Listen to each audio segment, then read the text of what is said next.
Terima kasih kepada Bapak Pangdam atas bantuannya kepada warga atau masyarakat kami di sini.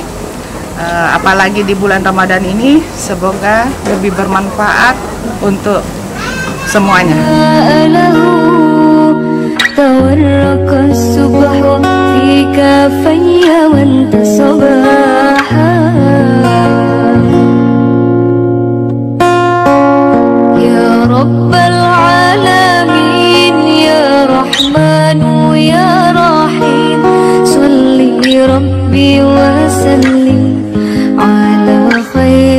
Terima kasih Bapak Pangdam atas sembakaunya.